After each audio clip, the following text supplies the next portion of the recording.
ये एक बहुत ही इम्पॉर्टेंट क्वेश्चन है, namely finding out electrical field on the equator of a dipole.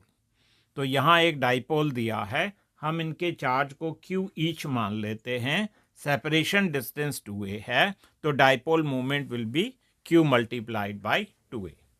तो electrical field at the point P इस charge की वजह से भी होगी और इसकी वजह से भी होगी।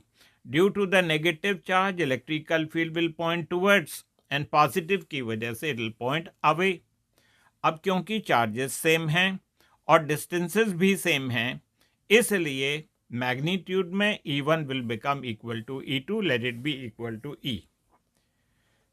उसके बाद हमने इन एंगल्स को जैसे थीटा कह दिया, तो ये एंगल भी थीटा होगा, अल्टरनेट एंगल हो गए, और ये भी थीटा होगा क्योंकि दे आर कॉरस्पॉन्डिंग एंगल्स।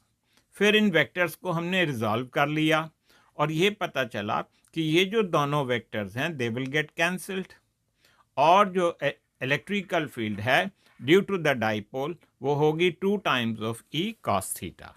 थोड़ा सा मैथमेटिक्स देखें, इस ट्राइंगल के अंदर cos theta will be base upon the hypotenuse which is R, and Pythagoras theorem लगा के R की value will be under root of A square plus Y square. इसके बाद ये जो स्टेप था कि electrical field is 2 times of E cos theta, ये दोबारा लिखा हुआ है।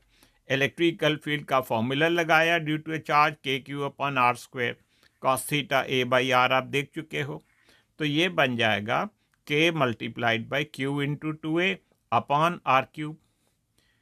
Q into 2A is nothing but P, और R की वैल्यू ये थी रेज टू 1/2, तो ये 3/2 हो जाएगा।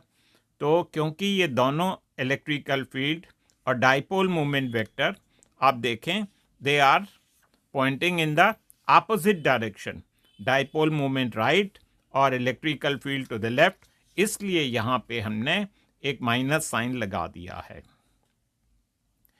जब भी आप ऐसे क्वेश्चन करते हैं तो जो फाइनल स्टेटमेंट है, एक्सप्रेशन है, वो के फॉर्म में नहीं बल्कि 1/4 पाई एप्सिलॉन नॉट के फॉर्म में होनी चाहिए।